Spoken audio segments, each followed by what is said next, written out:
네, 로안 윌리엄스가 사실은 이미 신학의 세 가지 모드를 이야기를 하면서 경축하는 신학, 그리고 소통하는 신학, 비평적이고 비판적인 신학, 이 세 가지 신학의 모드를 이야기를 하고, 이 세 가지 신학의 모드가 일종의 어떤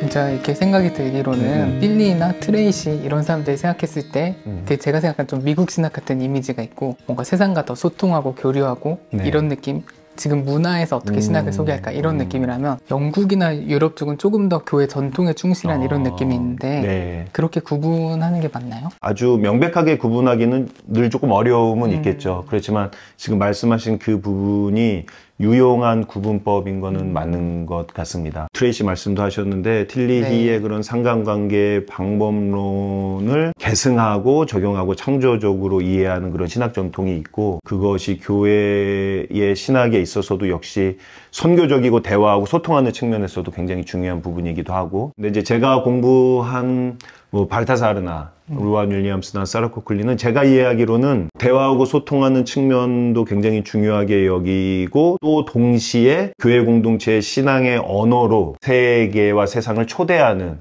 그래서 그 안에서 변화되는 이제 그런 방식의 어떤 신학 방법론을 또 동시에 중요하게 여기는 방법이라고 생각을 해요. 네, 로안 윌리엄스가 사실은 이미 신학의 세 가지 모드를 이야기를 하면서 이제 경축하는 신학, 그리고 소통하는 신학, 이제 좀 전에 말씀하신 그런 어떤 틸리와 트레이시 신학 방법론이라고 할 수가 있겠고, 마지막에 이제 비평적이고 비판적인 신학, 이 세 가지 신학의 모드를 이야기를 하고, 로안 윌리엄스는 이 세 가지 신학의 모드가 일종의 어떤 나선형의 해석학적인 순환으로 교회가 끊임없이 수행하고 다시 돌아오고 또 다시 나아가는 그런 이제 해석학적인 행위로 이야기를 한 부분이 있는데, 저는 그 로안 윌리엄스의 경축하는 신학, 그리고 소통하는 신학, 비판하는 신학, 요 세 가지 신학의 모두가 잘 어우러지는 그런 신학이라고 한다면은 여러 가지 면에서 우리가 공부할 만하고 또 배울 만하다라는 생각을 하고 있고, 현대신학이 나아가야 할 그런 방향이 아닐까 생각을 합니다. 진짜 소통하는 신학은 조금 이해가 되는데 경축하는 신학이랑 비판하는 신학은 뭔지 조금 더 설명해 주실 수 있나요? 경축하는 신학이라고 하면 이제 로안 윌리엄스 자신이 한스 우르스 폰 발타사를 예를 들고 있어요. 다른 말로 하면은 교회 전례의 언어, 교회가 전례 안에서 하느님을 경축하고 예배하고 하느님께 기도하고 또 그분의 은총을 받아들이는 그 교회의 예배와 기도의 언어, 이 언어의 논리와 깊이를 끊임없이 드러내는 신학이라고 말을 할 수가 있을 것 같아요. 우리가 보통 성찬례를 집전한다라고 할 때 그 집전을 많은 경우에 영어식 표현으로는 경축하고 축하한다라고 하는 그 영어 표현하고 같거든요. 다른 말로 하면 이 경축하는 신학은 교회의 전례의 신학, 혹은 송영의 신학이라고 말씀을 드릴 수가 있을 것 같고, 이러한 신학에 이어서 이제 교회는 이런 교회의 경축하는 언어들을 이제 세계와 세상과 소통하는 그런 일들을 하게 되고, 또 그러한 와중에 교회는 자신이 가지고 있는 전통과 언어와 논리와 이런 것들에 대해서 비판적으로 사유할 수 있는 계기로 진입을 하게 되는 거죠. 조금 더 비평적이고 비판적인 차원에서 우리 교회의 전례와 예배와 기도의 언어를 살피는 일인 거죠. 어떻게 보면 소통하는 신학의 조금 더 나아간 형태의 신학이라고 할 수가 있겠고, 그렇게 이제 비판적인 작업을 거친 후에는 다시 교회 전례와 예배와 기도 안에서 그 신학의 연구가 반영이 되면서 조금 더 온전하고 안전한 방식으로 이제 하느님을 예배하는 그런 신학의 어떤 해석학적인 순환이라고 말씀을 드릴 수가 있을 것 같아요. 그래서 이게 나선형으로 순환하는. 네, 나선형이라고 하는 표현이 저는 적절할 것 같습니다. 로안 윌리엄스를 조금 더 소개해 주시면 좋을 것 같은데요. 저는 처음 접했던 게 김진혁 교수님이 쓴 로안 윌리엄스의 비극적 상상력인가? 라는 그 글이었거든요. 그 책에 들어간 한 챕터였었는데 그 비극적 상상력, 비극성 이런 게 되게 전 참신한 접근이었어요. 그러니까 지금까지는 어떤 고통을 무조건 극복되고 천국으로 보상받는 개념으로 이해했다면 고통을 그대로 뭔가 끌어안는 게 필요하다, 이런 느낌으로 전 이해를 했거든요. 로안 윌리엄스의 비극성은 굉장히 중요하고 이제 흥미로운 주제고, 로안 윌리엄스를 이해하는 통로 중에서 가장 중요한 통로가 아닐까 그런 생각을 하게 되는데, 로안 윌리엄스를 이해할 때 비극성 혹은 네. 비극적 신학 이런 표현을 종종 쓰게 되는 것을 우리가 볼 수 있는데요. 로안 윌리엄스에게 있어서 이 세계의 비극성 혹은 삶의 비극성에 대한 인식을 가르쳐준 사람은 이제 윌리엄스의 스승이기도 한 도널드 맥키넌이라고 하는 네. 역시 이제 스코틀랜드 출신 성공의 신학자 혹은 네. 종교 철학자이라고 말씀을 드릴 수가 있을 것 같고, 또 한 분은 유대인 출신으로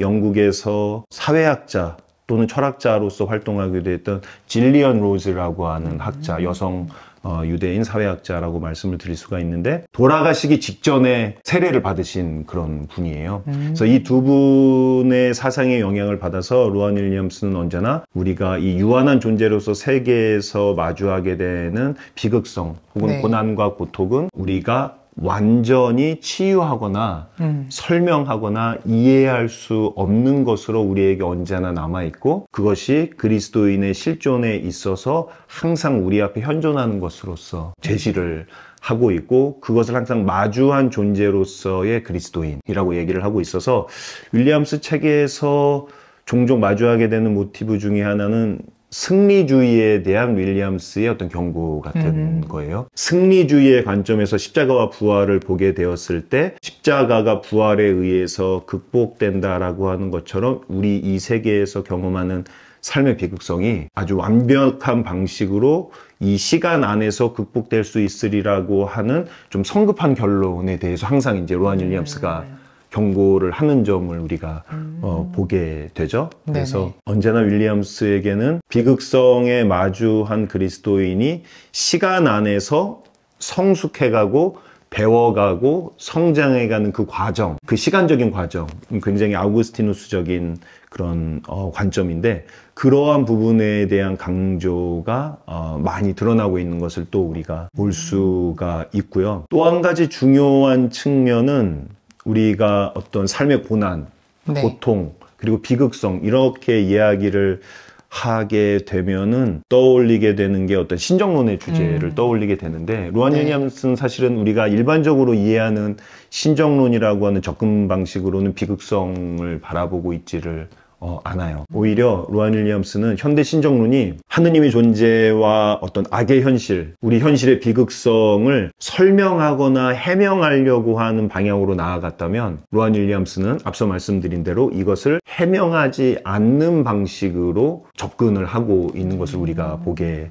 되는데, 그래서 로안 윌리엄스는 고난받는 하느님이라고 하는 방식의 신정론에 대해서 굉장히 조금 다른 방식으로 접근을 하고 있습니다. 네. 그러니까 약간 몰트만 같은 경우가 하나님이 함께 고통받고 계신다, 네네. 약간 이런 얘기를 하는 거잖아요. 네. 그거랑 좀 다른 결의 얘기를 한다고 볼 수 그렇게 볼 수가 있을 것 같아요. 심지어는 그 화이트헤드의 우리와 함께 고통받는 동료로서의 하느님, 이런 개념에 대해서도 거리를 두고 있고, 몰트만식의 고난받는 하느님이라고 하는 개념도 이 하느님의 존재와 악의 현실을 너무 말끔하게 설명해 버리려고 하는, 해명해 버리려고 하는 시도로 보게 되는데, 말씀드린 것처럼 비극의 현실은 설명되거나 해명될 수 없는 거고, 당연히 하느님의 존재와 활동과 함께 묶어서 설명하기는 더 어렵겠죠. 오히려 악의 현실은 부정적인 의미로서의 신비로서 우리에게 언제나 남아있는 것으로서 끊임없이 우리 앞에 드러나고 현존하고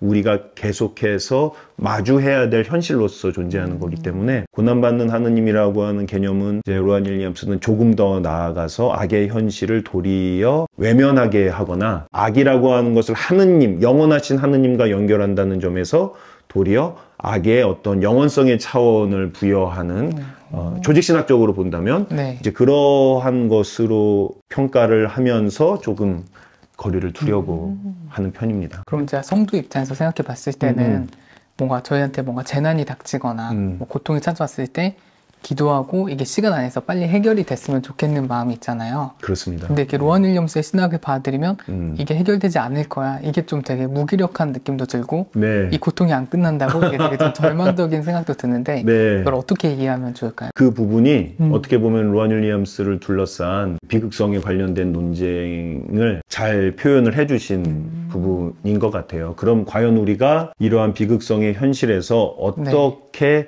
지금 당장은 아니지만 어떻게 종말론적인 희망을 더 분명하게 말할 수 있을 것인가. 조금 더 나아가서 종말론적인 희망이 지금 이 시간 속으로, 그러니까 영혼의 희망이 이 시간적인 비극 안으로 어떻게 들어올 수 있을 것인가 라고 하는 부분에 대한 강조가 로안 윌리엄스 신학에서 어떻게 자리할 수 있을까. 이제 이런 부분들이 윌리엄스 신학을 둘러싸고 있는 논쟁점 중에 하나죠. 아까 질리안 로즈의 이야기를 했는데 질리안 로즈의 개념 중에 하나가 깨어져 있는 중간이라고 하는 개념이 있는데 이 깨어져 있는 중간은 우리 인간의 어떤 실존을 이야기하는 건데 결코 완전히 봉합되지 않는 상처고 깨어짐이거든요.